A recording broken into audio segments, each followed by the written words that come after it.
Hi everyone, good evening and welcome to Cracking the Code presented by ONFLIT. CTC is a weekly series where we connect you with masters of unconventional careers, people who not only made offbeat choices but also pursued their passion. These are the people who now have become prominent names in their respective industries and are champions of their own domains. So on CTC Live, we connect you with YouTubers, stand-up comics, digital content creators, solopreneurs, artists, anchors, actors, chefs, and many more people like that, where they come, share their stories, but most importantly, also tell that how can you achieve it too. Today, it's our 14th episode, and my speaker for today, my guest for today is Tanya Nambiar. So before I add Tanya to the stream, I have two requests from all of you watching this. One, go and like the video so that YouTube tells more people that it's worth watching. And second, go and subscribe to the channel if you haven't done so. So, coming back to Tanya, my speaker for today wears multiple hats. She's a master multitasker. Tanya is a singer and a songwriter. She's also an anchor and a karaoke jockey. She is a mother to 8 dogs. She is also a fitness enthusiast and addicted to her workouts.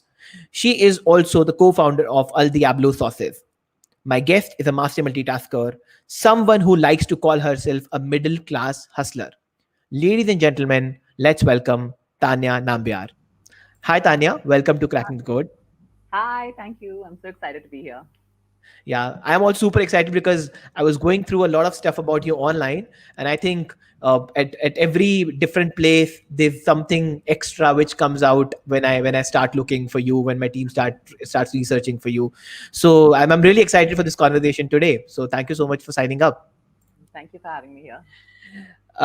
So Tanya, my first question. Let me come directly to the point. Let's start with this thing. Why do you love multitasking so much? What makes you a master multitasker? My biggest fear, I keep saying this in every interview I've ever done, it's like my biggest fear is sitting idle. So when, especially when this pandemic hit us, I was just like, oh God, no, because I just knew the worst was coming.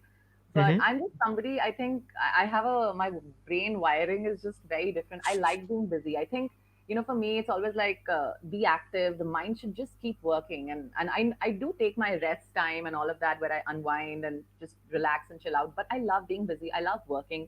And I think that comes from the fact that I'm doing everything that I'm so passionate about and, things that I love.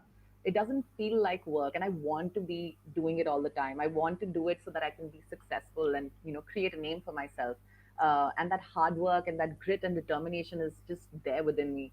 So a lot of people think I'm crazy, and they're like, "How can you do so many things?" And but I just love it. I keep saying, I want to do it 24/7. I wake up hungry, I go to bed hungry, and I look forward to a busy working day every day. So are you sure you have 24 hours in a day or you have more? Is there a hack to it? I think I have a lot lesser hours, especially for all that I have going on, because it's also like personal and professional and so many things. Hmm. But I just it's taken a while to kind of get used to a routine, and I Mm-hmm. think that's very important for me. I've understood the importance of being organized Mm-hmm. as much as I can fine tune that skill of mine. But it took me a while. I was to be a very lazy person, and I used to kind of procrastinate and leave things saying bad mein." But I realize the importance of being organized and planning out your day and being sort of detail oriented as much as you can. It really kind of helps you, put things in a proper, vision, and you're able to compartmentalize much better, which is so Right. important if you want to do so many things. Hmm. So what year were you lazy last? I don't think so. You have been lazy in the last 1 decade. I think I was lazy before I turned 18 because I've been working since I was 18 years old. Okay. so, so So yeah, it's my been a teen years long. I It's was been lazy. Yeah, it's been a long journey since then. Yeah. So I have a lot to talk to you about your music journey, being an independent music artist in a country like India, then running a full time company which is around sauces, which is again such a specific niche sector. Then fitness, workout, dogs, and so much. So I want to start from the very basic and let's pick up the first part, which you kind of which where it all began, is your love with a microphone, right? So tell us, take us through that story, how it all started, why you fell in love with the microphone, and why you call it to be your weapon. So let's talk about that a bit. So yes, I do call the microphone my weapon of choice, and I grew up with music, and my parents really threw me into good music. I'm so grateful for that. And I was always part of the school band and always singing. I was a person who was into extracurricular activities always. So I was also into sports in school. So I don't think I can call myself lazy, but maybe yeah. Hmm. I did a lot lesser things than what I'm doing now.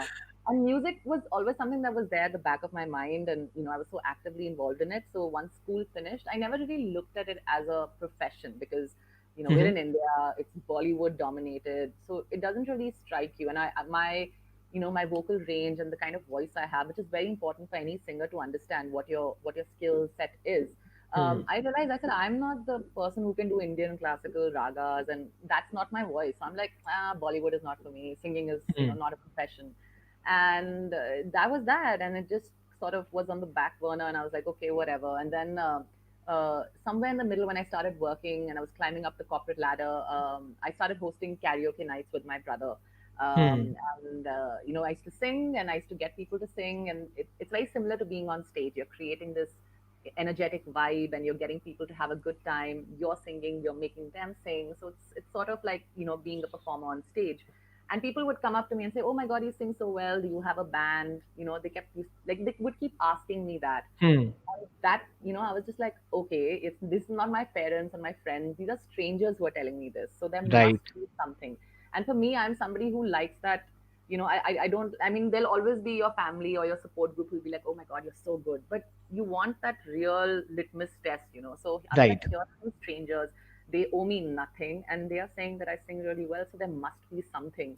Hmm. So that was the push, I think, the final push that I needed to kind of leave everything and start music as a profession. And once I Hmm. got into it, if you look at any successful person, they'll always say that what are the other opportunities you can seize along your way. Right. And as I said, for me, I like being in the entertainment industry. I like doing different things. I also realize that being a singer, it's a very seasonal industry. You can't be playing, if I'm playing 24 by 7 every time, there won't be any exclusivity factor. They'll be like, Hmm. oh, she's Hmm. everywhere, she's singing everywhere. You have to kind of create that sort of hype about yourself as a Right. singer. So I can't be playing everywhere. Otherwise, even a pub would not call me every week because Right. why would the audience come in? So Hmm. I said, okay, Hmm. this is a seasonal industry. What else can I do with the skills I have? And I said, okay, voiceovers is great. My brother introduced me to voiceovers because he was already doing voiceovers. And yeah, and then voiceovers started. Then I started hosting and anchoring shows. So it was a very systematic sort of growth, organic growth Hmm. that happened with the skill set that I had. I didn't create something or I didn't train myself. I figured out what am I good at and then sort of worked my way up and saying, okay, this is what I want to be. And Right. and now it's a very seamless way that I can juggle all of this with the microphone being the center of attention. But I think you also have some sort of a family background in terms of understanding of music, and that gave you some sort of a base, if I'm not wrong. So my brother got into music. My younger brother, Hmm. it was both of us, and along my parents and my mom. In fact, started off as a music teacher. But there's Okay. nobody in our family who's a singer they don't have that as a profession. Hmm. So my brother got into a death metal band, which is completely Okay. different and unheard of. And I remember my nani saying, "कि ये गाने में भौंक कौन रहा है?" And I was like, "यार क्या होता है?" So he got into music before me. In fact, they opened for Metallica when Metallica came to India. Oh. So yeah, so I saw him and I was like, wow, like I used to attend all his shows, and he's even though he's my younger brother, he's always kind of given me the way. So he got into business before I did. He got into Okay. music before I did. So I take a lot of inspiration from him, and he got into voiceovers before I did. So he kind Oh. of paved the way and shows me that if you want to do something you can, and that's how that's the background that we had for music. And Okay. he pushed me, he encouraged me. Now coming to the genre you kind of sing, you are a jazz, a pop, electro, that sort of a singer, right? Yeah. How is it to be a independent jazz, pop, electro singer in a country which is absolutely obsessed with Bollywood and Punjabi? So I think if we spoke about this and if you asked me this question maybe 7 to 8 years back or 9 years back, I would be like, yeah, it's really really tough. But now I think we have a huge appetite for independent Hmm. music, and I think Hmm. the audience has really evolved. They've realized that there's some great artists coming out from India, and there's some Right. great music that is to be heard. I mean, we just found out that Pratik Kuhar has been signed by an international label right now, which is Right. huge for an Hmm. independent artist, and there are many making waves in the in the world. So Right. I think now, when I started off, it was slowly evolving. The independent scene, which was very underground, was kind of growing and picking up. I entered the scene in 2012, and here we are in 2020, where I think every week we have new acts and new singers being announced, in the public. So I think currently the past few years have been a great time to be a singer in the independent music scene. I mean, we have even the Bollywood singers who are now releasing their original music and not Right. Bollywood stuff. So you do see that gradual shift. I think it's Hmm. going to continue. It's definitely taken a like a setback because of the pandemic in terms of shows, but the Hmm. music hasn't stopped. So I think when I started off, I was pretty confident about what I wanted to do, and I wanted to establish my sound. And every day I would hear people saying, you need to shift to Bombay. I'm telling you, sing one Bollywood song, and you can do the English part in the Bollywood songs. I mean, people would Hmm. just keep Hmm. telling me that, and I said, I do not want to shift base. There are Right. millions of people like me out there. I'd rather be a big fish in a small pond. That's how I looked at it. See, when you Right. set out to do whatever you want to do, you have to be very smart about it. If Hmm. I went to Bombay and struggling it out like everybody else, I'm still struggling here, but I did it in a smarter way where it was probably easier to be noticed here when there weren't many acts, and that time I started with my band. We were doing pop rock. So now I Hmm. think I would describe my sound as easy listening, and because I've grown up listening to different kinds of music, I kind of Right. mix it up. And that's the best thing about art, right? There's no rules. You Hmm. put out Hmm. what represents you the best, and I think that is the most authentic representation which the audience likes. Right. So yeah, so that's how it's been. So on a lighter note, Tanya, has somebody asked you कि Bollywood का कोई गाना गा के सुनाओ या पंजाबी गा के सुनाओ? Have you got some sort of a request ever while your singing gigs were going on? Oh my God, you just got such bad memories. So I remember, I think it was my second or third show. So I was still super nervous about being on stage. And Mhm. this man came and first he came with a dirty tissue and said, please sing Summer of '69. And I was in the middle of singing an original song, which we spent so much time working on. And then otherwise, Mhm. of course, somebody would come like, can you sing Sheila Ki Jawani and all of these random requests. And I was like, nope, nope, nope. So Now I'm very smart about it. I'm just like, you pay me X amount, I'll sing it. But I so don't how do do it you now. how do you tackle it? Of course, how were you tackling it earlier then? I was just like, no, I'm very polite and I'm Okay. sort of a people pleaser, but I would be like, no, I'm sorry. And slowly, you work your way around the crowd and you understand that you have to learn to say no. So I was just Right. like, because it becomes annoying. I mean, you're singing a song in the middle of a song, someone is like poking you and saying, excuse me. And I was like, no. But thankfully, I think as a woman, there would be like some bouncers or someone around. So it made it easier for me. I didn't have to do That's anything. that's nice. So prior to you, becoming an independent artist or doing your solos, you were running a band, as you mentioned, right? Yeah. And it was called the Gravy Train. Yeah. Gravy train. Yeah. So first, I want to know why it's called the Gravy Train, and then what were you up to in that band? I think you ran it for a couple of years. I think 2.5, 3 years, some time No, like so that. so that band was like four people coming together, and Mhm. that's the thing about a band, right? When you name a band, it's not named after one person. You have like X number of decision makers and people who are contributing to the band, Mhm. and it's great. So it definitely makes work easier because you're sharing the load, you're sharing the ups Right. and downs together. Unlike now, where I'm a solo artist, and even though I do have a band, but the band goes under my name because I am Okay. the artist. So everything here I have to do. I have to be my own PR person and all of that. So Hmm. there's a lot more things that I'm doing now. But when we started off, I remember the first show we did was in December. I think it was a Christmas show. We got two songs. That was the first show, and my first ever performance as a band. And it was great. I mean, the whole quote "riding the gravy train," and that was the whole idea. And when we okay, Okay. so fun fact: when we started this band called Gravy Train, and the first corporate show that we did. I remember it was Beer Cafe's launch or something, and we did this, and there were like X number of people who turned up and were like, wow, we're so popular, but we've barely performed. And then people are like, but you're not Gravy Train. And I'm like, what? They're like, yeah, the Gravy Train is a band that was there a long time ago in India, which was a very popular independent Oh. band. And I was like, oh, and they were like, what is this woman doing in Gravy Train? I'm just like, oh, we're the newer version. That Oh. doesn't exist anymore. And we had no Okay. clue. At least I didn't. I was like, oops, okay. But yeah, it kind of helped us for a couple of shows because we would have a huge audience coming to see the old gravy train, and then there's a new Y- gravy train. You were technically Gravy Train 2.0. Yeah, exactly. But see, that's where I use my marketing skills to take what I had Hmm. and said, okay, fine, we have a crowd coming to Hmm. the old gravy Hmm. train, so let's put Hmm. on a kick-ass show and good music, and you convert that into a good opportunity.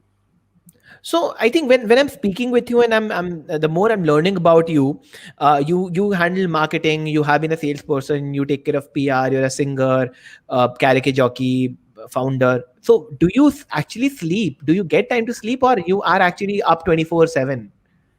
So I wake up by 7:38 in the morning and I sleep Mm-hmm. by 1 a.m. every day. Okay, The okay. standard routine. And then Yeah. you of course have a fitness routine and stuff, right? That's all squeezed in this time slot that I'm up. So I plan, as I said, I plan my day. I used to never be like that. Mm-hmm. But I think I like this part where I know what's happening, and of course you try to go with the flow, but I do get my sleep. I realize sleep is very important, and I'm not somebody who survives on 3 hours of sleep. If I Mm-hmm. don't get my sleep in the night, then I make sure that I take an afternoon nap. My power nap is very important. So I make time for everything. It's just Mm-hmm. taken a while for me to kind of create a routine. And I keep telling people, if you don't take out time for things that are important to you, nothing will Mm-hmm. happen. Like nothing falls in your lap. People just like, oh, I'm waiting for this job opportunity. It's not going to come. I'm sorry to say. You have to create that opportunity and grab it, because if you don't, there are 100,000 other people like you who will do it faster. You know. So by the time we finish this conversation today, I'm sure I would be taking away a few productivity hacks from you, because there's too much to kind of learn and understand more how to plan a day and stuff like that. But yeah, I'll make sure I'm taking a few hacks from you. So coming back to the music part once again, you recently, I think last year, you won something called as Global Bima Award for a song Two Lost Souls, right? Yeah, And the I've Global also Music Award. Yeah. Right, right. And I think you also derive a lot of inspiration for writing from your own personal experiences, right? So take us through the creation process, because I think a lot of times artists or people who want to do something are stuck with this something called the creative block, or they can't find inspiration. So take us through the journey of right from thinking of a song to kind of finally producing it and bringing out. Take us through the journey. How do you plan and kind of pull it off? So I definitely need to have a melody in my head before I really start something, but I also need to kind of have a some line, because I just can't keep doing blah blah blah blah blah. I'm always trying to like think of a melody, and when I process that melody in my head, then I'm like, okay, just think of one line that kind of fits and clicks in my head. Then I start penning down the song, and I used to be very hard on myself. That oh my god, I when I sit down, I should be able to write a whole song, but then I Hmm. realized everybody works differently, and it's okay because like social media kind of throws this thing at us that oh my god, people are releasing songs, and you feel that pressure as an artist. In Hmm. this lockdown, I'm probably the only artist who hasn't done a single online gig because Okay. let's be honest, I hate it. I don't understand the concept of online gigs. I mean, it's great if you have a great sound, but for me, who I'm somebody who performs with a live band usually, the sound will be bad, there's internet glitches, it's just too much. So I didn't do a single online gig. I just released music and Hmm. kind of built my audience and worked on that, which is also very important, work to Right. be done as an artist. Right. But yeah, so I realized that you have to take it because you can't force creativity. It really can't. And I think when it's forced, you may not be happy with the product. You may be able to complete it Hmm. within a stipulated deadline, but you won't be satisfied. And there's no point putting out something that's half baked. So I realize my process is I write a song. Sometimes I get the chorus or the hook line, and then I'm like, okay, I'll complete the verse. And then automatically, the verse comes to me. And then it's like so when you don't force it, it comes naturally and more organically. Right. And that's why I realized that with creativity, you can take your time. It's okay. If you're taking a while to release your song, it's okay. As long as you're putting out a good song that you are very proud of, that's all that matters. Because the audience is out there. They're out there thanks to social media. We have an audience that is Hmm. available 24/7. And I tell this to a lot of upcoming singers and songwriters that, right now, even if you don't have the best, condenser mic or a microphone at home and you don't have the equipment, you have a phone, you have a laptop, just record a decent, just film yourself and put it out there. You don't know who will hear it. And the audience is out there. And if it's good stuff, and people know that you're starting off as an artist, people will appreciate that. So I think it's a Hmm. great time. I keep saying it's a great time to be an artist. It's I mean, it's a great time to be anything you want to be, because we have a huge audience out there, and online Right. makes it easy. You know, I don't know if I would be able to survive as an artist like 30, 40 years back, where you had to go with a CD and, make the pub owners hear it. Now, what do? We send a press kit. You just send a Right. press kit. It's that easy. Or you just Right. DM someone on Instagram saying, "Can I get this contact?" They'll immediately, but otherwise, they'll stand. You find the person to get that time to hear the song. Hmm. You're roaming around, and getting those CDs and cassettes made is also very expensive. So music is involves a lot of work, but I think we got to flow with the times. So for me, yeah, Right. I like writing songs. I like writing stuff that kind of makes sense to me. Sometimes I look at other people's stories and I convert that into songs. So whatever that tickles my brain, and something that I just find amusing, or something I feel sad about, I'll just put it down in a song, because that's what we do as Hmm. artists. We express ourselves through music. So is music your let out? Is music your way of kind of uh, picking up things and kind of converting into something productive? Is that the way you perceive music? Yes, yes, I definitely think there's this, and there are two sides to that music. One is of releasing the music, and the second is where I get to be this sort of entertainer and performer on stage, which is a complete Hmm. different vibe. That high that I get of being on stage is something that I really enjoy, and I performed across the country Hmm. with some of the biggest brands, and some big festivals that I've played, without having any label backing me up. It's been completely independent. I have an independent journey throughout. Since I've started, and yeah, like for me, it's just, even right now, all that I do, my music, I don't think I'll ever stop singing and releasing. And my Hmm. music has also seen a sort of a gradual shift, or an upgrade, if I may say, where it's kind of reflecting what time I'm in and what zone I'm in. So now I'm moving to the more electro side, and at least those are the kind of tunes that are coming in my head, and the kind of ideas that I have. So the latest song that I put out, Midnight Run, was sort of, I've been wanting to put out something more dancey and more Hmm. commercial pop, which I don't feel anyone is doing in India. You have commercial pop for Hindi and Bollywood, but Hmm. and or you have like very lo-fi ambient, how we would describe it in the Hmm. scene, but nobody's doing like commercial dance pop in India. And I was like, I want to start putting that kind of music out, and so that's what. So you kind of change with the time, you go with the flow, and that's how I let the creativity sort of run through me, or Hmm. I Hmm. grab it from somewhere and I Right. convert it into a song.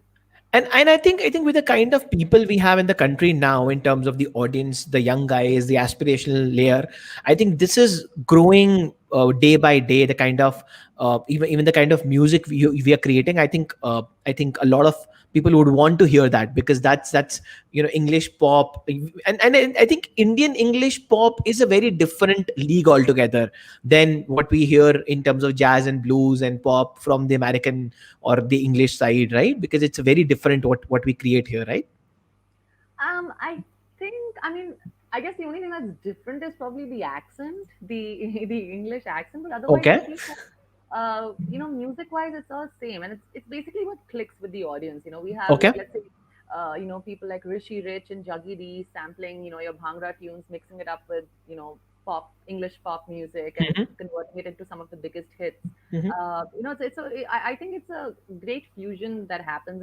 And right now, if you think as an artist, I think you can be any genre, and there's an audience out there. There are classical, you have these youngsters who've entered into the classical music scene, and they're doing so Hmm. well, and they're opening at festivals.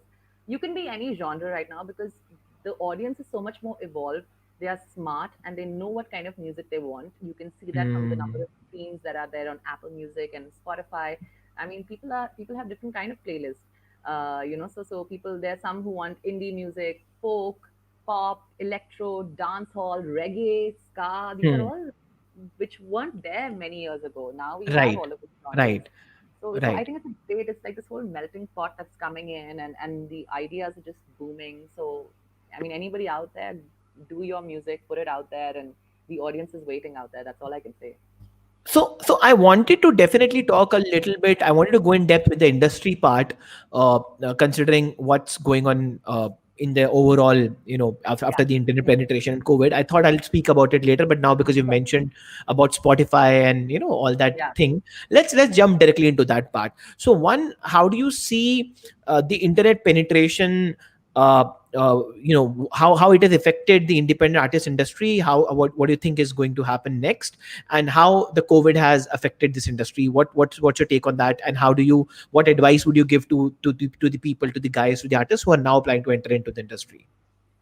So see, the first thing that I like to say is that as an audience, most people don't realize that music is a business where you invest more and you spend more than you really earn. I feel Okay. we don't earn from streaming because everybody is just sort of nobody's really buying music anymore, and you earn money through shows and more importantly through corporate shows and these big shows and because otherwise, especially as an independent artist, pub shows pay you peanuts, but you do it because you get that kind of crowd. You want to perform your original Hmm. music and stuff. Absolutely. But it's the corporate shows that really get you the money. I mean, that's how the system works here in India. And of course, being an independent musician outside is even more tougher because there here you at least get like your food and drinks with at pubs and stuff, which you don't as an independent artist get outside. You Acha. have to sometimes bring everything, your own equipment and stuff, so it's much harder out there. So we have it slightly better off. But the pandemic, this is the Indian music scene right now, and the pandemic has just sort of squashed it Oh, because I think all of us, I lost about 25 shows, which was a huge amount of money that just sort of went. shit, that's a big number. Yeah, and a lot of people I know who lost out on a lot of shows, and people who for them they were probably living like hand to mouth sort of situation where you just kind of every week they're surviving on those shows.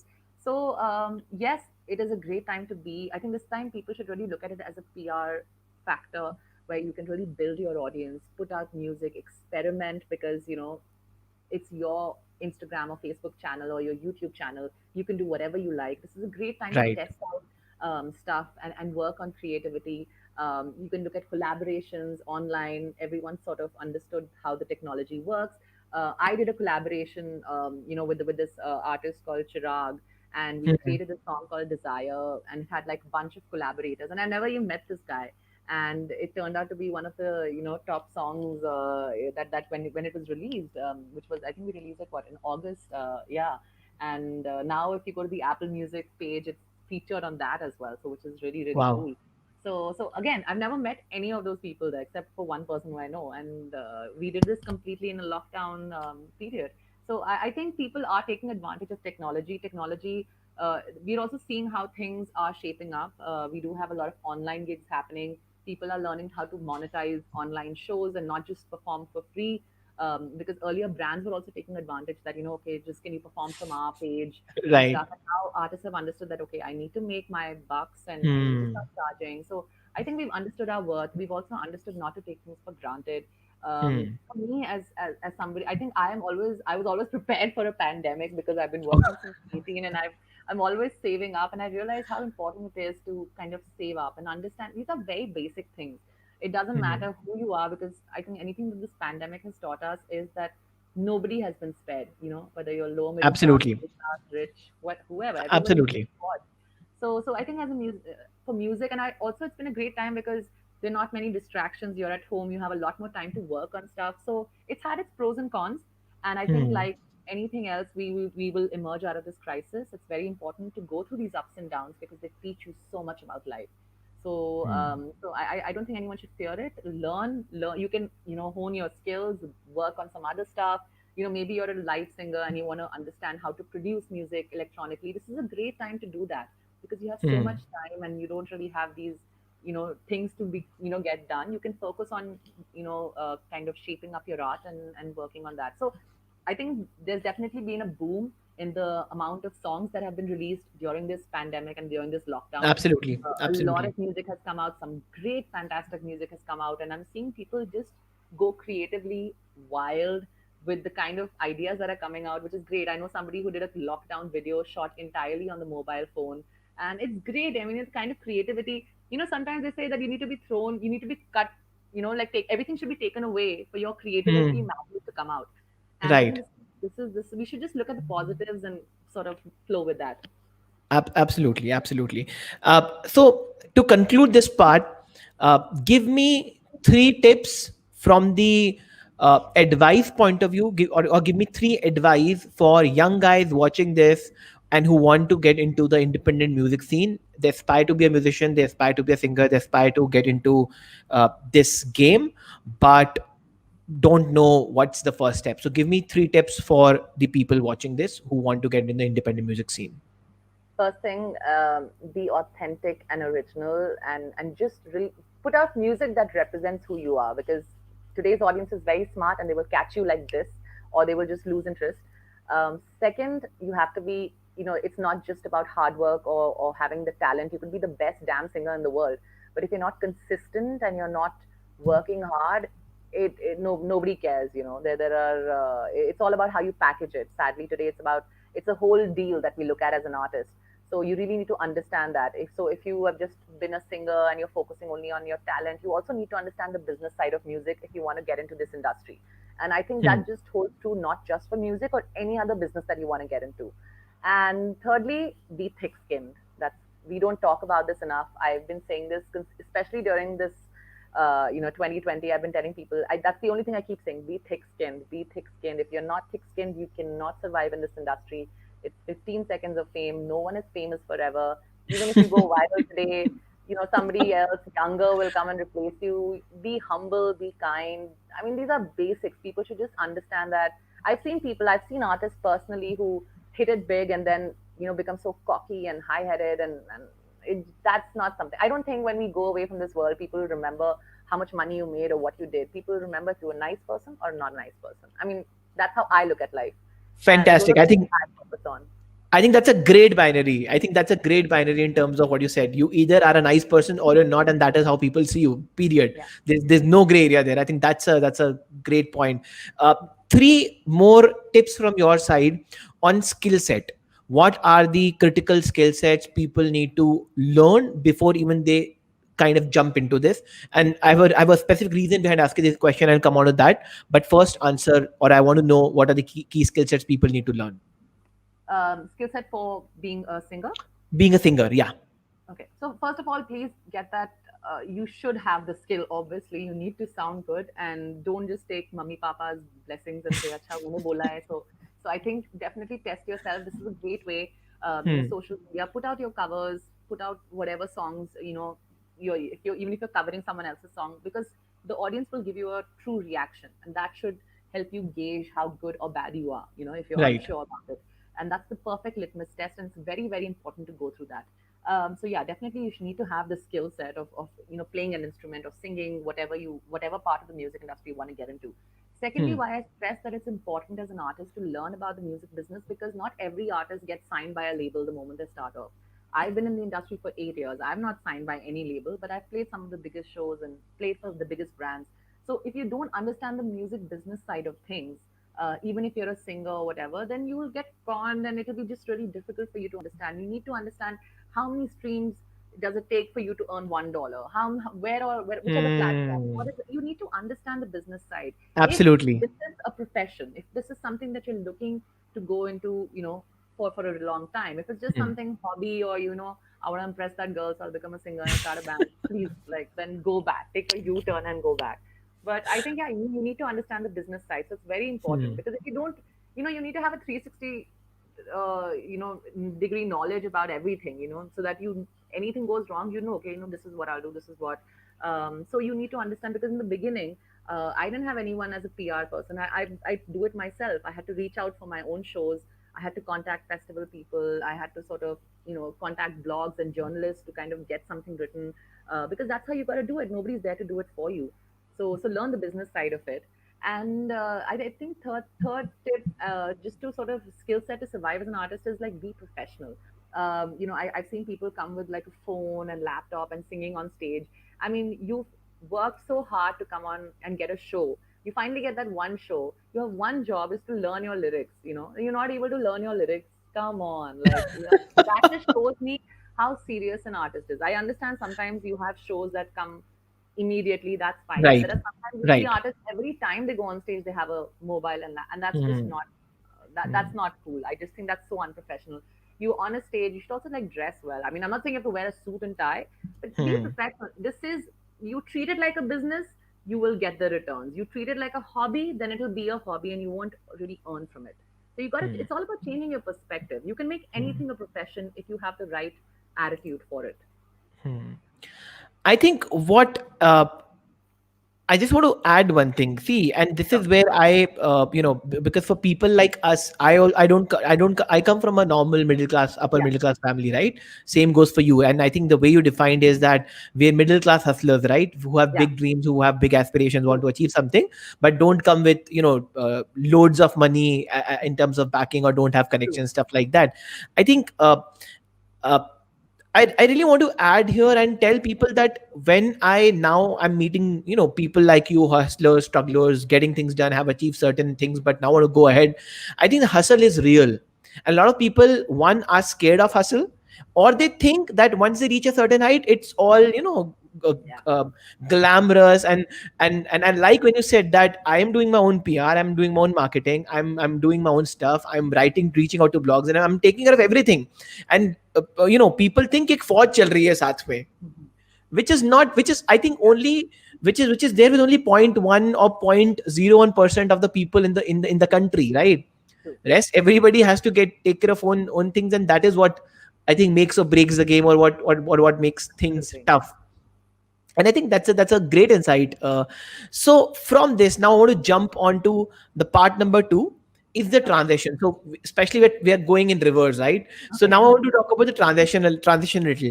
So uh, the reason why I picked this topic up is because, again, a lot of people who are watching this should know that, again, because of course you do not come from a family where you had loads of money, but most importantly, you also did a job, saved enough, you've been working for almost more than a decade, and you Yeah. took money very, very seriously, right?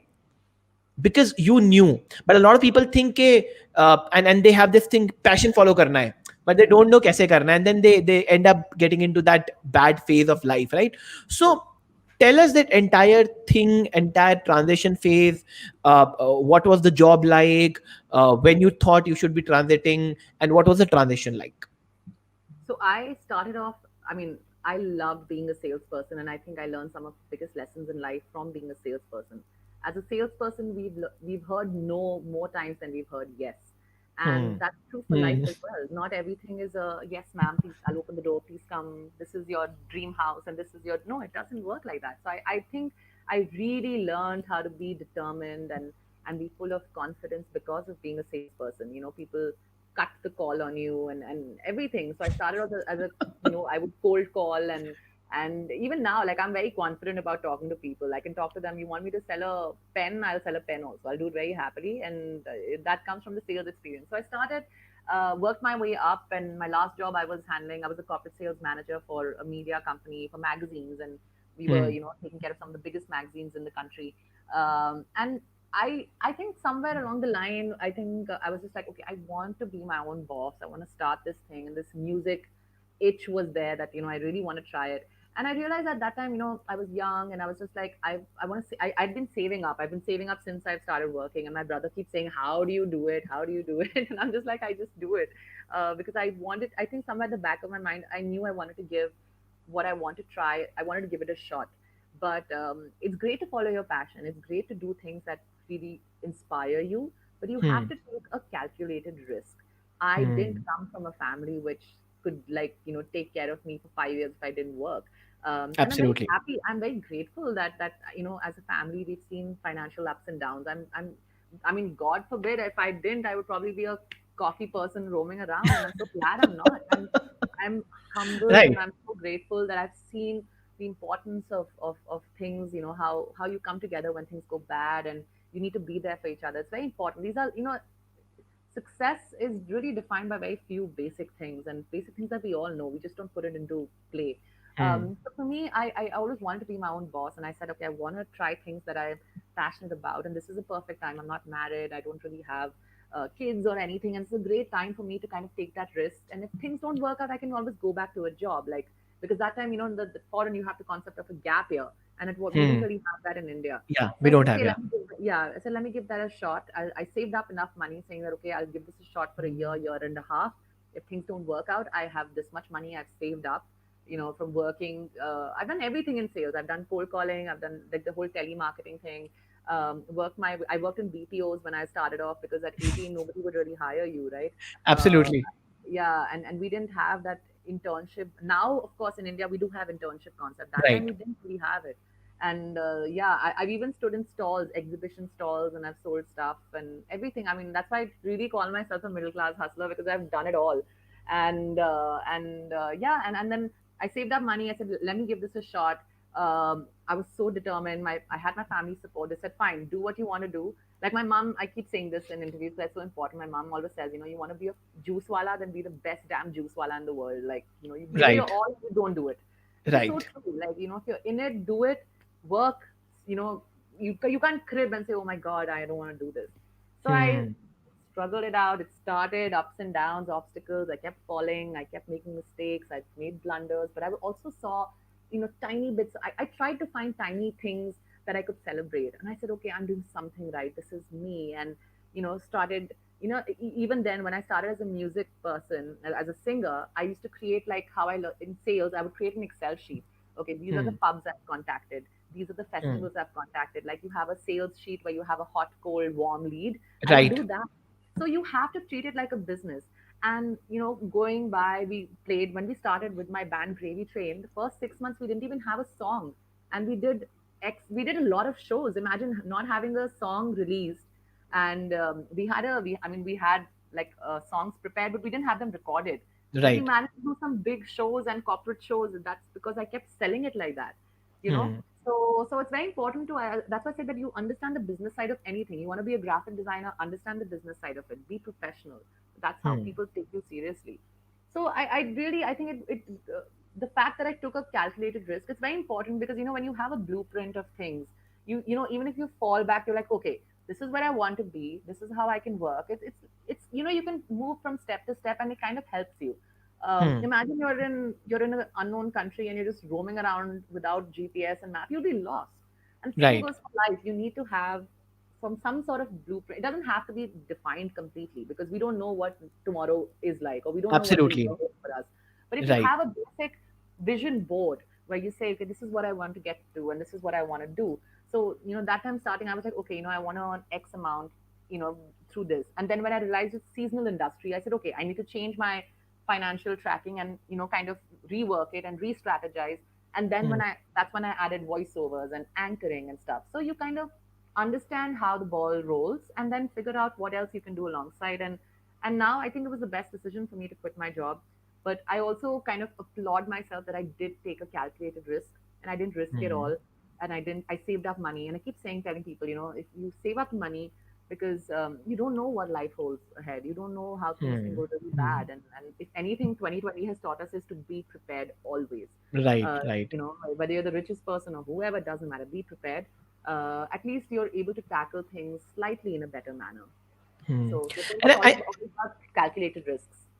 I think maybe one of the reasons is that we are not taught financial planning back in school or Yeah. college. Nobody. I was just talking to somebody a couple of days back, and I was surprised, and I have learned it, through a hard way myself. Right, that we are never taught the importance of money, the planning of money, as simple as understanding taxation, interest, and whatever is required, and then how much you need to save for what amount of time, burn rate, this and that. And But you don't have a degree in finance, right? Or you have a degree in finance, or you were always a self learner?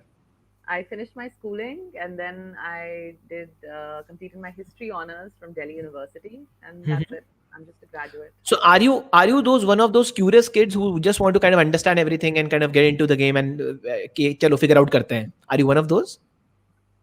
I like a challenge. I definitely like proving to people that I can do it. Hmm. I think I've been taunted and teased a lot growing up, Hmm. and I just thankfully, I mean, I have a great family that supports me throughout, and they're so understanding. And that is sometimes I feel bad when some people don't even have that. It makes things much Hmm. tougher. Not everybody has Hmm. family support. Right. But I think I was so determined that I kind of changed their way, and that's again where my salesperson habit came in, that I had to really convince them that, look, this is my thing. Give me 1 year. You find your way. I honestly believe if you have there's a will, where there's a will, there's a way. It's as simple as Right. that. It sounds cliched. Everyone says it, and we're all like, "अरे यार, ऐसे तो बहुत सुना है, ये नहीं चलता." Hmm. It चलता Hmm. है. Try to करो. Hmm.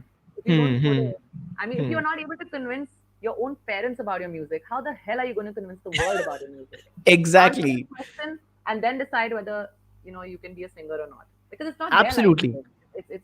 It's our life to live, and I think it's very important to understand those things. Like you have, that's why I said being thick-skinned is very important. Uh, you know, because the game is constantly evolving, and the new artists Absolutely. coming on the scene, the trend has changed. Now we have seen that rock music is sort of going down, and we have this electronic shift. We have more Hmm. DJs now, female DJs as well coming up. So there's a whole shift. Trends happen, things change, people go up and down. So be Hmm. thick skinned, just as simple as that. What's been your relation? I want to come on to this particular part about the family, right? And I have a few interesting points about a family as well, and come on to that in the last part. But first I want to understand, especially from the parent side, what's been your relation with the family, with the parents, especially considering you wanted to kind of in terms of Indian context, Yeah, leave a secured corporate job and move to something like following your own passion. So what's yeah, been the relation like? Were you able to, and of course I know you've been working from a long time, so it would yeah. have been easy for you. But what was the relation like? How were you able to convince them, if there were any barriers and stuff? And also in the as an additional part, I want to know uh, the advice from your side for these students or kids or young guys or aspirational people who can't convince their parents, or who don't have a supportive family like that. What's the roadmap for them? What's the advice for them? So as I said, that my family's been very supportive. Of course, any parent would have the hesitation that, okay, what are you doing? No one in the Hmm. family has done this, and what if you don't earn? What happens? And Right.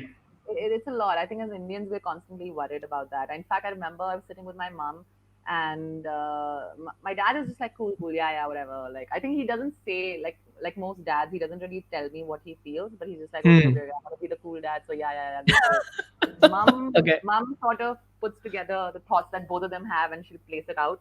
And then she's at the fighting end because I'm just like, what do you mean you can't support me? And then she did. Hmm. Like, my Hmm. family Hmm. supported me, and my brother really stood by me. He was just like, you Hmm. go for it. I totally believe it. And sometimes that's all the fuel you need to kind of really go ahead in life. So yeah, so I think for me, like, I mean, I've seen people. So I was saying, I was sitting with my mom, and this relative came, and she's like, गाना वाना तो ठीक है, पर ये तो hobby है, आप सच्ची में क्या करते हो? And अच्छा. I was like, मैं यही करती हूँ. And this is after I quit my job. And then she's like, अच्छा, वहाँ पे ना बुआ जी के लुधियाना में शादी हो रही है. Because my mom is Punjabi, my dad is from Kerala, so I'm like a mixed breed.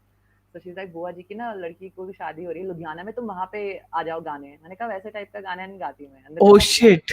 Yeah, so I was just like, then my mom is like, yeah, she doesn't sing that kind of music. I was like, thanks, mom. But yeah, I mean, sometimes you have people always say, Acha, this is hobby. What do you do in real life? How long will you survive like this? And I think because people have given me no, and just Hmm. constantly giving me these thoughts of, oh my God, you left a comfortable job. Are you crazy? Blah, blah, blah. Hmm. That just, I was filled with rage and this fire that, oh my God, I'm going to do it no matter what. And I was like, no matter what, I would prove to everybody that they were so wrong. And, with my parents on the side, I was just like, let's go for this. And I did it. And sort of, it was a very slow journey, which Hmm. it is. And you can't really compare that speed, because I think at the end of the day, you have to figure things out. But I look at parents, and I see kids, and it's heartbreaking that people want to pursue something and they're not able to because दादाजी ने मना कर दिया या mummy papa ने मना किया है, whatever. There'll always be people who say no. I know people, wives who want to start something and the husband says no. There are Hmm. you have to Absolutely. admit what Yep. the society Yep. we're in, or I can't do it because my in-laws will say no. Say no or whatever. And here I am. I mean, we got married. My husband and I started a business, and I had to Hmm. convince my in-laws, because we got married, and when people get married, they're planning a new house and family and all of that. And here I'm Right. convincing my husband, quit your job, let's start this business. We have Hmm. no savings, but let's go for it. And my Hmm. in-laws were like, "Are you mad? You've just gotten married." And so you have to convince the world. You have to convince because nobody needs your product, nobody needs your music. I really Hmm. look at it as like that. And that my first boss always told me, nobody needs what you're offering. You have to create that need, right? Right. So if you genuinely believe, Absolutely. sit down with your family. Yes, they will take time. Some people's family will understand really easily. Some people will take a long time. But I feel when they see the effort that you're putting into, what you're doing and the hard work, and that you're really determined about it, they will come around. At least family, most of the times, they always come around. they just need to see things in a different way, and you need to sort of twist things. Uh, Basically, you've got to do what you got to do. It's as simple as that. Hmm. If you are so not able to convince your family, and you're too scared to kind of take up Hmm. that battle, Hmm. then don't crib about not being able to do it. I think you can't have Yes. your cake and eat it too. You can't crib and say, oh no, my family's not supportive. Then maybe you're not, you know, I did it. I convinced my family, and there's not, there's no, I'm a middle class, normal middle class people. So I convinced them. I convinced I them when I think wanted to start a business I as think well. you've opened up the entire different door of conversation for me where I want to kind of now get a little lighthearted. Tell me a Sure. couple of more rishtedar ke kisse. Like what's been the worst thing that have happened. So you told the Ludhiana story. I'm sure a lot of the relatives would have approached you, and this rishtedar thing in our culture is a very chacha kya bolenge ya Yeah, mama kya bolenge, all that stuff. So yeah. how strong was this pressure, and how was this like? Tell us a couple of incidences maybe. It's it's very difficult because when not many people are doing the kind of different professions. I remember, like, when I told my dad that I'm also doing voiceovers now, because my brother used to work with a radio station, so he got into Hmm. voiceovers and understood it, and really kind of taught me the trade. Hmm. In terms of, like, okay, this is how you do it, and I'm zero with technology, right? So for me, doing this and now being able to record stuff is a huge feat for me. So Right. I remember, like, my dad was talking, and we were walking, and some neighbor said, "Acha, आपकी बेटी क्या कर रही है?" And I overheard, and he's like, "She's a radio jockey," and I'm like, "No, I'm a voiceover artist. I'm not a radio jockey." And I'm just like, "How do you tell your parents what you're doing without them mixing it up?" Sometimes he would say, she's an entertainer. Then I remember once, this very funny incident. My family is there, and because we're doing karaoke nights, and when my brother and I used to host karaoke nights, obviously Hmm. there are two people, either us or the crowd. They're singing a song, and the rest of the pub, they're drinking, eating, and they're dancing and having a good time. Absolutely. Yeah, So yeah. one of my friends came over, and he was telling my dad, we're all having dinner, and he came over, and we're having a party at my place. My friends have come. And he tells my dad, he's like, "You must be so proud. Your daughter sings and dances in bars." And my dad is like, "What?" I'm Oh just shit. like, I'm Oh like, shit. "No." I'm like, he means karaoke jockey, that I sing and other people dance, but not like bar dancers. And even if it is, it's okay. Like, I don't dance. My dad's like, "Wait, what do you do?" I said, "No, he's talking about karaoke nights." And then I told my friend, I said, "What are you doing?" Yeah, like, I'm not a. Oh, I mean, I wouldn't oh. have any problem if I was a bar dancer. My parents should have, like, I would have convinced them for that also. But the point is, I'm not, and they were just like, "क्या नाचती और गाती हो बार में?" मैंने कहा, "नहीं, मैं सिर्फ गाती हूँ बार में, नाचती नहीं हूँ." Oh my God. I think you would have opened up the trouble gate there. I think that's crazy. Yeah. Now, I with this, I want to correct a very interesting point, and of course, then I'll move on to the family part again. Uh, when we see the entrepreneurship ecosystem in the country, and then women, and then getting into some sort of an independent space and creative profession without any backing. And of course, you've spoken a bit about this, that you had your own challenges, your own struggles, and then rishtedar and wo kya bolega. How difficult it is to be a independent woman artist, or independent woman entrepreneur in the country, and how you tackled all those things, because we speak a lot about women entrepreneurship and women doing something on their own, but yes, the immediate challenge comes from the family, the immediate challenge comes from the people who are around you. So how is that with you, like, and how you tackled all that? So, first and first, like, very honestly, I know a lot of people, and a lot of women entrepreneurs I know have faced this issue where they are like, "Okay, how do I do this?" And because of me being a woman, I face this problem. So whenever I face an issue or a problem, I don't really look at it as a, oh, because I'm a woman, or because I'm a man. I mean, I just don't look at it like that. I'm just like, okay, this Hmm. is not working out for me. What do I do? And I've never got that gender role play in my head ever. So I'm just like, if Hmm. things didn't work out, oh, or I got rejected for something, it's because of me, not because I'm a woman. I never look at it, and I don't bother with that. Okay. The other thing is that there are issues, and it is difficult to be. I think just being independent is difficult, right? That is not easy at all, because you have to do everything. Even when we started our business, you got to be your own salesperson, you got to be your own finance person, you got to be your Hmm. own packaging person, everything. Because you don't Hmm. have, if you have the deep pockets, then go for it. You can hire a team, it's great. But when I started off, everything that I've done, I've never had. I'm so used to working on my own and just being, you know, all the roles in one, Hmm. I'm kind of used to that sort of hard work, and it's okay. And I feel it's good because it helps me understand each and every aspect of what I'm doing. Okay. So I think if I hadn't been my own marketing person for my songs, I would have never understood the business side of it. Right. You know, I know now how to pitch for something. I know how to reach out and talk to journalists, and really, and they're always like, okay, so who are you representing? And I'm like, I'm the artist. And for Oh most shit. people, you know, for most people, it will be like, oh, I'm not going to reach out because that will, you know, down value me or however Right. people look. I'm just like, no, you know, I'm going to reach out. If they like my stuff, that's it. That's all that matters. This ego Hmm. play doesn't come into my mind. And I think that's Hmm. how, Hmm. Hmm. when you kind of give out that vibe, then people kind of get that vibe, and it's like a back and forth, you know. So for Right. me, there are, I think anything, whether you do, whether you're a man or woman, there'll always be troubles and ups and downs. I've never really looked at it like that. For me, it's just that if I don't get something, okay, fine, turn over the page, let's try something new. But just being independent and starting out on your own is always difficult. It's hundred And times I think difficult.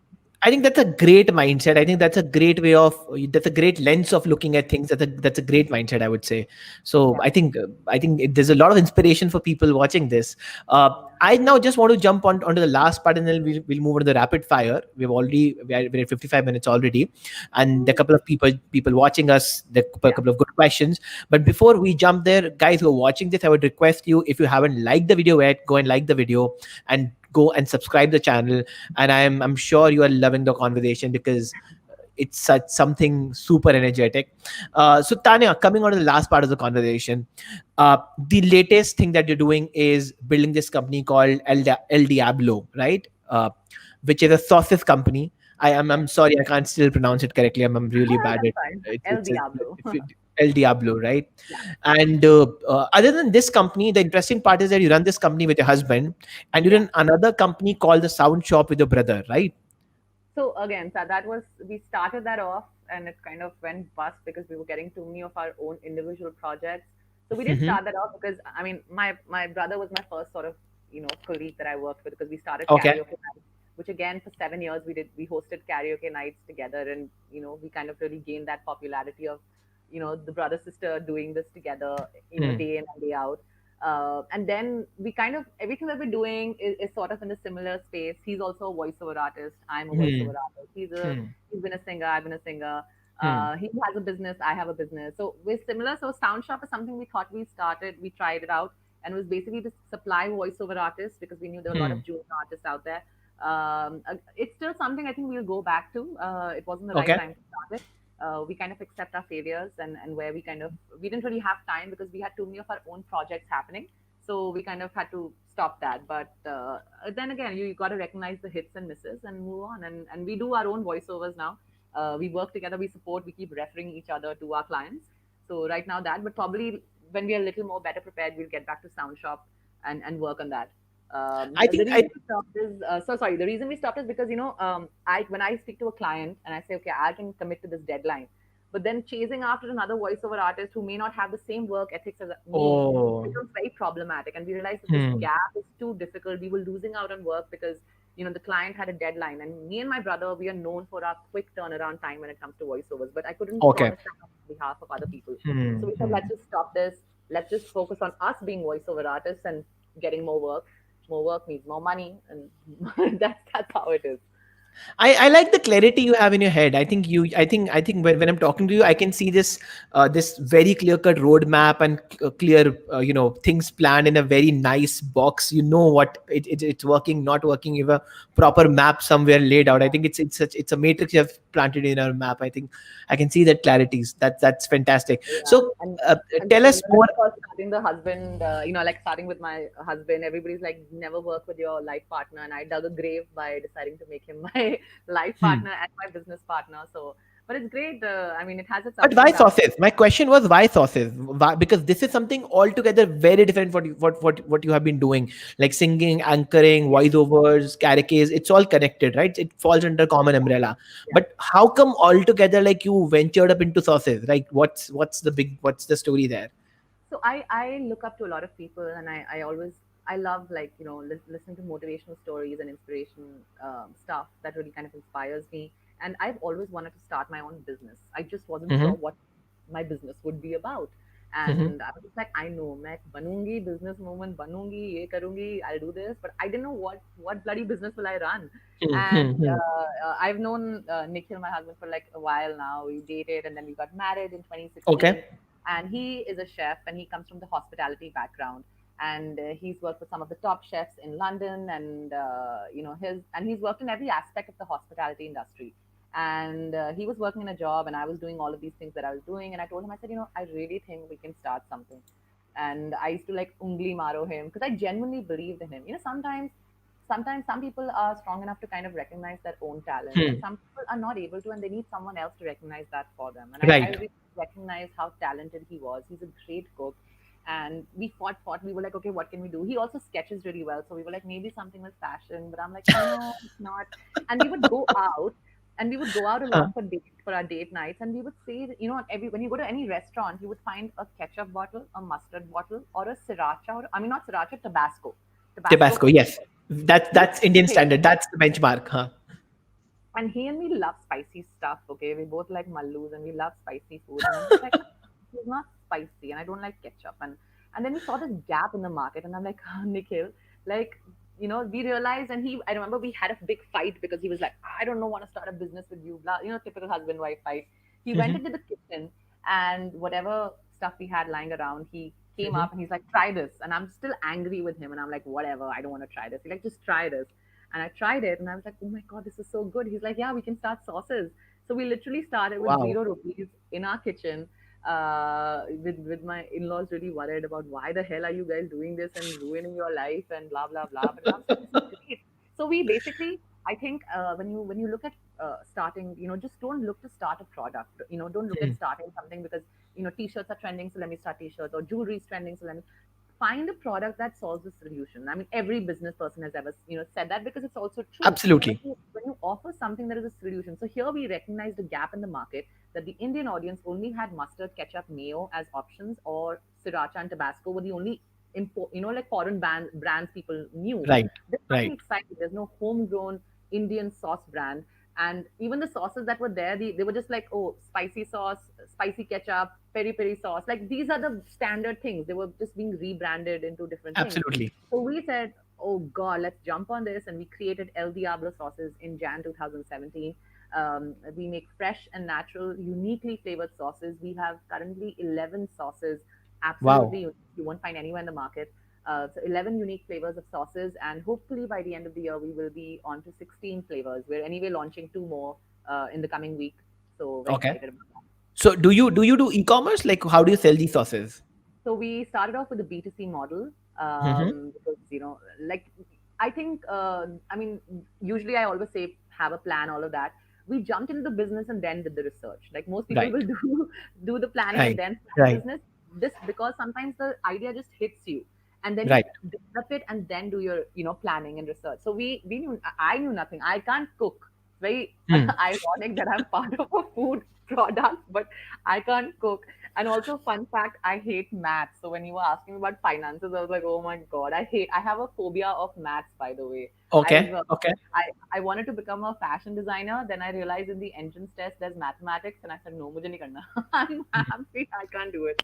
So here again, the idea was we started this product because my husband had this great, product in front of us. He brings his product, production skills and operational skills. I bring my sales and marketing skills. As partners, we realize each other's strengths and weaknesses, which is so important if you want to start a business. And that's how it went forward. And yeah, and so we started off with the B2C model. And first 4 months, we had no advertising budget. We started off with zero investment because we literally created with whatever stuff we had in the kitchen. Mm-hmm. Called friends and families, made them try it. The word of mouth spread. So the first 4 5 months, we didn't advertise anywhere. We Okay. didn't have any money to advertise, and it was Okay. word of mouth that spread.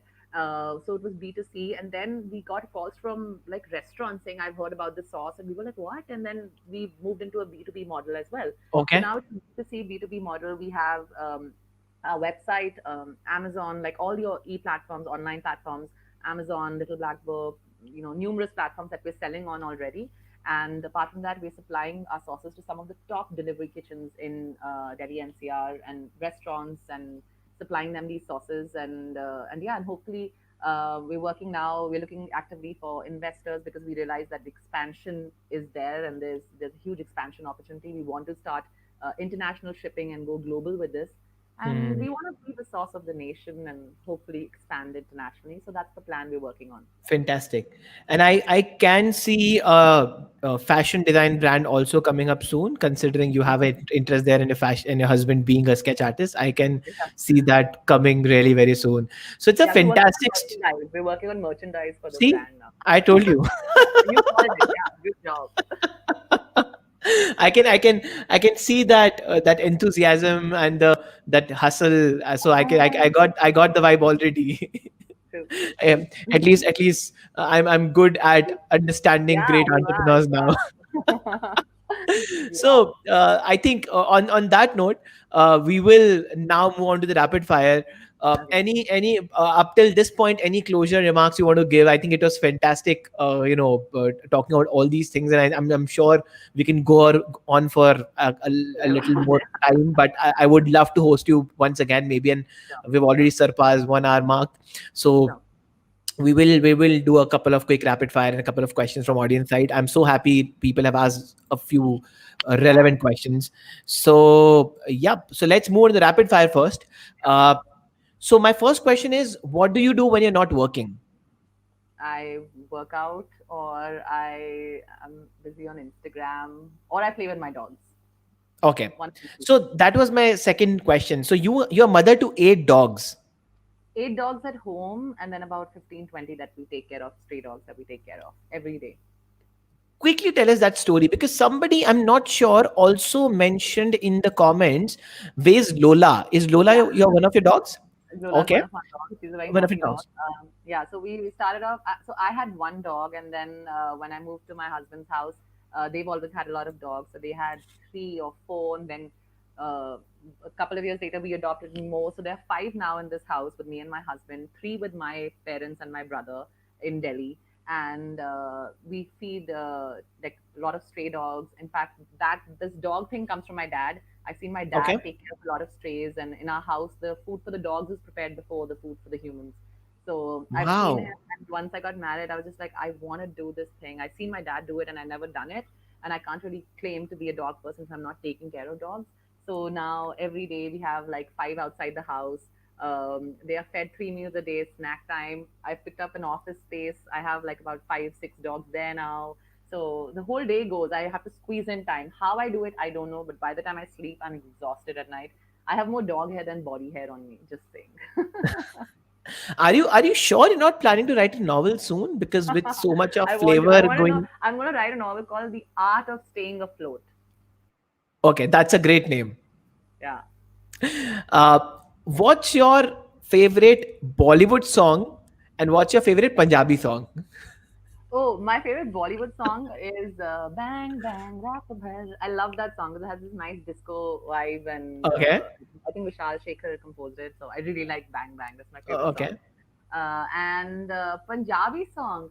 Um, Currently, this one I don't know. I think because it's such a weird. I mean, my people who know me will laugh because they don't expect me to like a Punjabi song, but because it's everywhere, and now thanks to reels and Instagram stories, you keep seeing the Mhm. same song everywhere. So it's like this.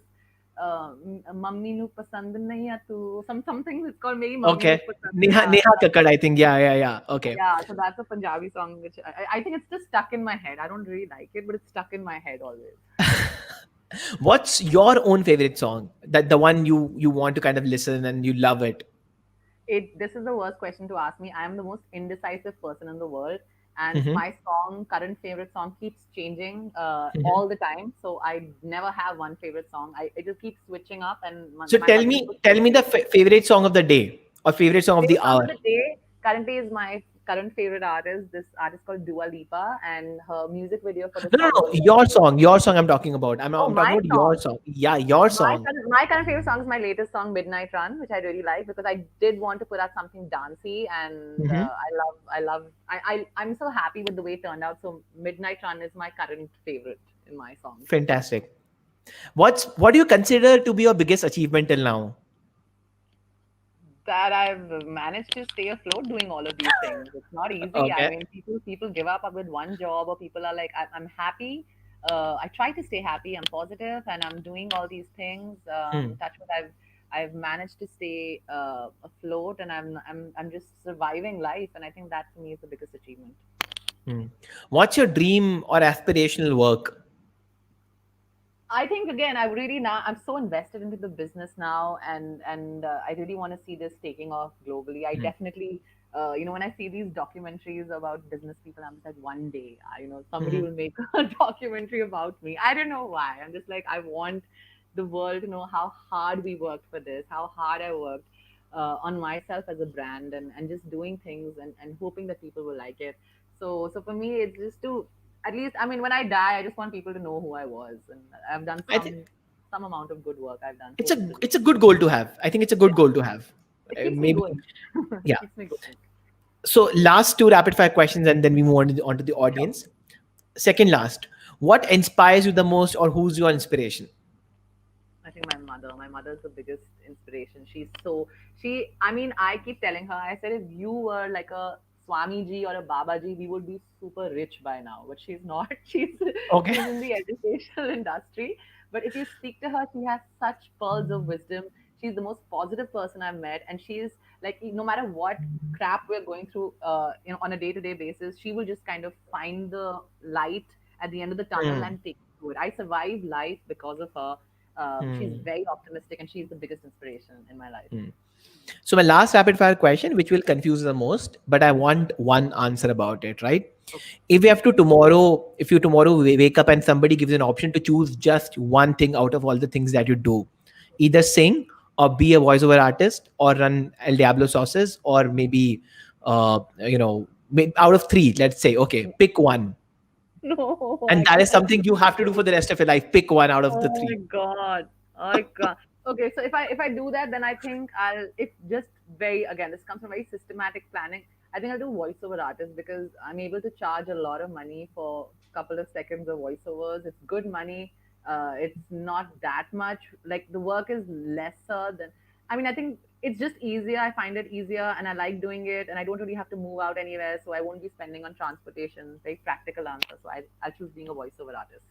You are a thorough businesswoman. I'm telling you, you are more of an entrepreneur than a creative person. I think also, I can say that you are a very very deadly combination of somebody who's a creative entrepreneur. I think that's where you fit in Thank you perfectly. so much.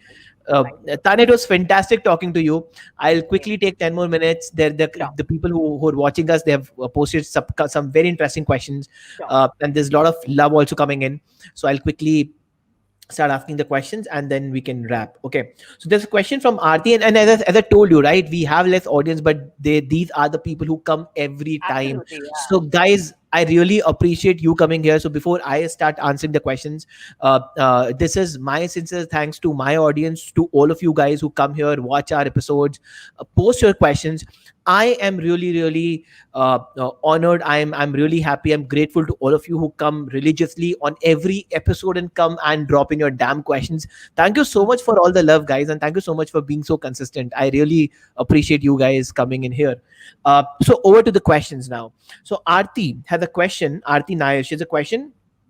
If you could change anything about the independent music industry in India, what would be it? I think that we definitely need more people on the business side of the music. There we have a lot of people who claim to be artist managers, but they really work as booking agents. And there's a different, I mean, being an artist manager is when you're looking after the artist as a whole and really kind of helping them develop from point A to point B. And Mm-hmm. booking agents is very different. So I mean, I think we are slowly getting that. We're slowly getting those people, and they're slowly rising up. But I think that we need more development and more organization on the business side of it. Also in terms of like payments, a lot of artists are always left, unpaid, and there needs to be a little more structure in the music scene, which is getting there, and more professionalism, which I think is changing with times. Now that people are seeing that the independent music scene is a force to reckon with. Okay. There's a question from Amy. I started listening to your songs from last week. Your voice is super enchanting. Like I just listened to one song, but your amazing voice made me listen to every Aw, song of yours. I think that's not a question, that's a compliment. Amy thank has you. been really consistent. Thank you, Amy, for such a nice compliment. Anything from your side, Tanya? No, I'm so glad. I mean, the thing is, when you put out songs, you like it. That's why you're putting it out. But it's always scary because you don't know how people would react to. Mhm. So I mean, I've had some hits and misses, and it's okay. You need to accept that. Not every song that you put out will be a hit, but as long as the audience is kind of going with you on that musical journey, that's important. And for me, people just remembering the name of the song or just like saying, "Oh, I love that song." That's success enough for me. It's fine. Absolutely. Absolutely. There's a question from Students Units account that follows us, and they've been really again consistent. So, have you made songs with your brother? If yes, sibling goals. I've been So, trying to get him to sing with me, and he just okay. refuses to because he quit music once I started because he was then joined the business. Like started his own business. So we haven't. We've done voiceovers Mhm. together for sure, Mhm. and we've done karaoke nights together for the longest time. So Mhm. definitely had that work experience with him, but singing wise, he doesn't want to sing with. I think he doesn't. He doesn't like my genre of music. He's more Okay. into metal and heavy stuff. So I don't think a collab, but now I'm trying to get him. I'm trying to coax him that one song. Just let's try it out. And So any hopefully, deadline for that? Any deadline for that? no, no, no, no. With Anand, there's never any deadline. I always have to push him and chase him. So Okay. There's a question from Ritika. From a client perspective, what are the most important qualities of voice talent? yes. So this is something about voiceovers is something I get asked every day. I get Mhm. almost 50 DMs a day on my Instagram about this. Mhm. Mhm. So a lot of people feel that it's just about having a good voice. That makes you a great voiceover artist. Mhm. It's not just about having a good voice or Mhm. like a sounding good and speaking well. It's also about emoting because it's voice acting, right? Your voice has to convey the emotion of whether you're lending your voice to a documentary or a jingle or an ad, Mhm. whatever it is. So that emotion, because people can't see you, right? It's very easy to Mhm. read expressions. If I'm saying, hi, today I'm feeling like this, but if I'm just saying Mhm. hi, today I'm feeling like this, you can't really, the emotion is very evident. So it's about emoting and acting and really like kind of giving it your all and building this character, without a face, and you're just kind of representing that. So that is very important for people to understand. And again, understanding the equipment and stuff, how you can set up nowadays. Most voiceover artists are able to kind of record at home and create sort of mini recording studio. Yes. So that's the thing. And from a client perspective, the most important thing is commit to your deadlines. If you've committed to a deadline, then stick to it. My brother and me have been in the voiceover industry, and most of the clients we've been working with them for years because we're very professional. When it comes to delivering on time, we make sure and sometimes deliver it before the deadline because it's always good. So when you meet up to the client's expectations, it always works out. I mean, it again comes down to basic professionalism, which applies for any industry, not just Absolutely. voiceover. Absolutely. Yeah. Absolutely. There's another question from Ritika. How has voiceover projects changed or enriched your life as both a singer and another person? Oh my God, I love doing voiceovers. Most people today want to go ad free on like Mhm. Spotify, YouTube. I Mhm. live for ads. Like I'm always like, "ये मेरी आवाज़ है." I remember once I was in a shop and the shopkeeper's like, "ये Zomato ad बार बार मेरा दिमाग खाता रहता है." And then I was like, "भैया ये मेरी आवाज़ है." He's like, "अच्छा Oh. अच्छा ma'am." Yeah. I was like, "What the hell?" भैया?" So I love being a voiceover artist. It's a lot of fun. It's if you get it right and you do well, it's also good money Hmm. because I know a lot of people want to get into the industry. So you should know the pros and cons. Hmm. In terms of investment, there's not much. You invest in a basic equipment, and then you can really kind of grow your investment. So I mean, that's how I look at things like that. Right. Unlike music, where you have to constantly keep spending on a music video, spending on recording, which is very expensive. So here, once you get the basic equipment, you can recover your investment very, very quickly if you do Hmm. well. So I love being a voiceover artist. I think it's definitely made me understand my voice. I've also sort of learned to do more character voices and kind of really play around with it, which I wasn't doing much as a singer because as a singer you just kind of sing a particular style of song and you kind of stick to your range. But as a voiceover artist, I think I've really experimented with my voice and it's good. It's Hmm. helped me a lot. In fact, when all, you are answering all these questions, I'm able to realize we didn't really go in deep, or we didn't even kind of touch base on the voiceover part. And I think, but I'll leave that for Oh, another round of thank conversation you. with you, but Yeah, because it'll take some more time. So yeah. I think I'll have another chance of bringing you on the podcast and We'll be Sure. having another episode with you. There's a question from Rima. Do you write your own songs? If yes, where do you find inspiration from and what is the creative process? I think you've answered that in detail, but you Yeah. can quickly go touch base, maybe a Um, one-liner I always with the. write my own songs. I never like take somebody else's song. I always Hmm. write my own songs, and if at all, like a couple of songs which I've done covers of, I Hmm. usually add my own style to it so that it's completely different. But otherwise, when it comes to releasing the music and stuff, that's I always write my. I mean, I don't have anybody who writes for me. Like I write my Hmm. own lyrics, no matter Hmm. how bad or good they are. I write it. There's a very interesting comment from Jayati from on Facebook. From music to making sauces, how did that happen? How do you manage really? Uh, let me answer that. Jayati, that is the reason we brought Tanya on the episode. It's already 1 hour 19 minutes. Go and watch this again, and I'm still not yet done. So I think it will be almost like 1.5 hours, and then I will get Tanya once more to talk about the voiceover business. And by the time I think she would have opened up the merchandising business as well. So we will be then talking about fashion and the Also, as a voiceover mention, business. I do love helping people. If there's people who are looking for genuine advice, please reach out to me. I'm somebody who's super active on Yep. Instagram, and I genuinely like reply to people I don't know. But if Hmm. somebody's going to ask me, can you give me your contact for so and so, then I will not Hmm. reply back ever because you need to do your own hard work for that. But if you want advice, I'll be more than happy to give you advice.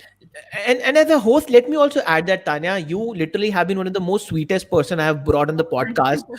Dealing with you was it was so smooth. I think the mail went in one go. You were so pretty active. You were replying to every possible thing, and you literally came on the warm up time. Like I think it was fantastic. So let me put it on record and tell Do people, you boss. know when you called me, I was sending out a big shipment for my sauces. So I was like packing stuff like this, and I was on the phone like this, and I was like, yeah, yeah, yeah, don't worry, don't worry. And my husband's like, can you concentrate on packing? And I'm like, 1 second, he just called me, and this sounds good, and like You I should was doing should you, you should get a T-shirt printed called "I'm a master multitasker." that.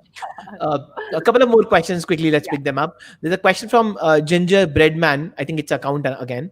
More yeah. power to you. Love your songs and your dogs. I wanted to ask if you could go open. If you go open a show for any artist, who would it be? Okay, that's a very interesting question. If you want to go and. See, whenever somebody asks me that one person, who would it be, and all of that, currently, as I said, I'm really loving this artist Dua Lipa. Her music is Mhm, fun, it's pop, it's very much along the vibes that the stuff that I'm kind of going mhm. for, and I really like it. So I would probably want to open for Dua Lipa at this point. It my thoughts keep changing every 6 months, Hmm. so yeah, let's see. But as of now, Dua Okay. Lipa. There's the same question. There's another question from Gingerbread Man. Yeah. If you were not a singer, what would you be? If I wasn't a singer, what would I Hmm? be? I have like fallback professions, guys. I'm voiceovers, and I would have done one of this. I would have something definitely in the entertainment sector, Hmm. I love talking to people. I would have been a great salesperson. I could have probably been leading a sales team or something.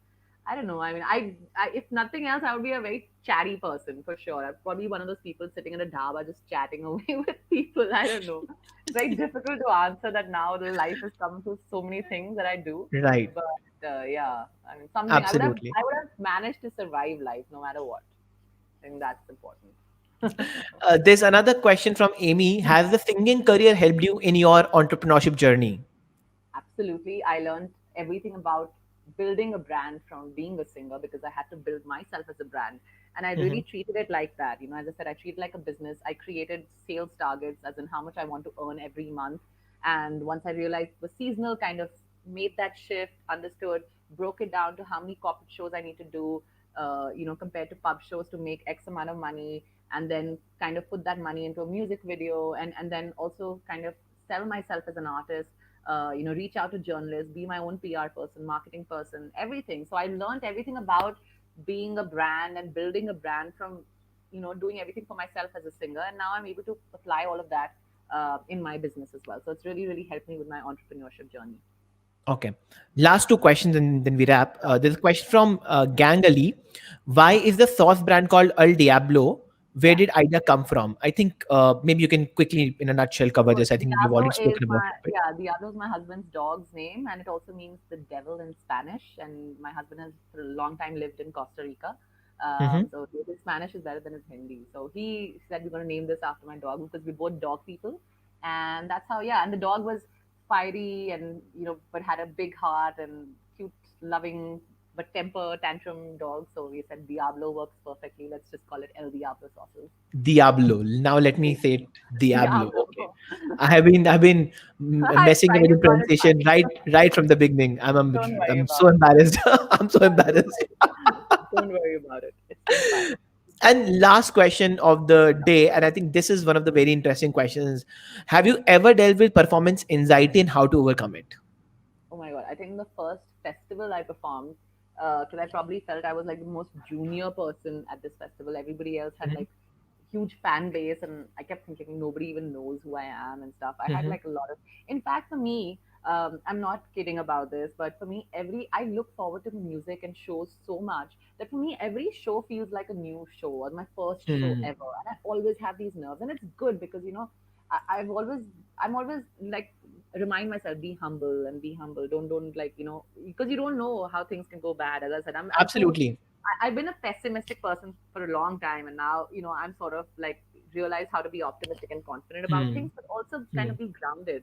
So for me, every show, every festival, every time I do a festival, and I've done so many festivals by now, but every festival I still get super nervous, and my Hmm. bandmates can see that. They're like, "Okay, relax, Tanya," and I'll call on my husband. I'm like, "Oh my god, I'm so nervous," and he's like, "You've done this. This is your thing."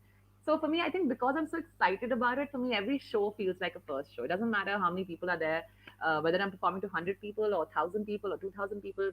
I always get nervous before it, and it's good because when you get a little bit anxious, you want to put in your best effort into it. So I kind of enjoy that process. Fantastic.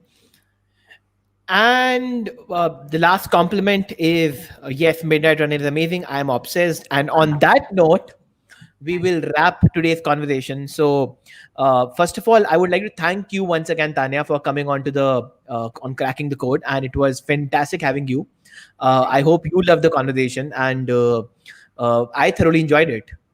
So I just want to say that I love this concept, and I just love that you're bringing forth so many stories and this kind of base of people that you've created who look forward to this every week. And that's I think we always look at people the people who are coming on the show and we're like, oh wow, but I feel that we don't give enough credit to the people who are conducting this and people like you who are doing your research and bringing people like this and bringing their stories, because if it weren't for you guys we wouldn't hear so many of these stories. So Right. big thank you to you. I love what you do, and lots of success and more power to you and your Thank team. you so much. Mhm. So I'll just quickly wrap and I'll see Sure. you with the backstage. And just want to add, yes, and the credit also goes to my team. I have a team of people, my Lovely. co-founder Neha. We have a couple of interns. We have a couple of guys researching everything. So I think it's the team effort. And because today and just to add, because we're chit chatting backstage on this.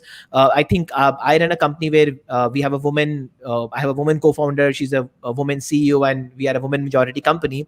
So I think the more power to the entire team and the kind of work they're doing. I'm just the face. I'm just the executor. I'm here just for 1.5 hours, but I think the real job is being done by those people. So yes, absolutely, I'm super proud of the kind of work those guys are doing, and I'm really happy and lucky to be a part of this entire thing. So once again, thank you so much, and I'll quickly catch you up at the backstage, and I'll see you. All right, guys. On that note, thank you so much for joining on to the 14th episode of Cracking the Code. This was Tanya Nambiar with me, and by now I'm really sorry. My pronunciation has gone for the toss, but I'm really thankful to all of you who have been consistent here, who have been watching all our shows, who have been coming and dropping in their questions. I'm really thankful. Three quick things I want you to do before I wrap. One, if you haven't subscribed to the channel, if you haven't liked the video, please go and like the video. Go and subscribe to the channel so that YouTube tells and spreads word about it, and it kind of pushes it to more people. Second, and most important, and this is where you come into the picture, our audience comes into the picture. Let us know who you want us as the next speaker. As I said, and I've been speaking about this in all my previous episodes, we keep on looking for speaker recommendations in the comment section. Let us know who do you want next, and we will for sure be reaching out to them. And I hope you're liking all these conversations. And last but not the least, which I want to say, and I'm just putting this link into the comments now, the live chat now. Episode number 6 with Sahil Khattar is out on Codesign Labs YouTube channel. This is the edit episode. So if you miss watching the CTC live, of course it's on the channel there. But if you want to watch the shorter version, the much crispier, more crispier version, the edited version, go and check out the link in the live chat. So episode number 6 with Sahil Khattar is out. Go like that video, subscribe to the channel, and show us some love. And yes, so that's it from our side on this episode of Cracking the Code, and I hope to see you in the next episode on the next Thursday, 4 p.m. See you till then. Have a great weekend, stay safe, stay healthy, and thank you so much for joining us today on the live CTC. Thank you so much.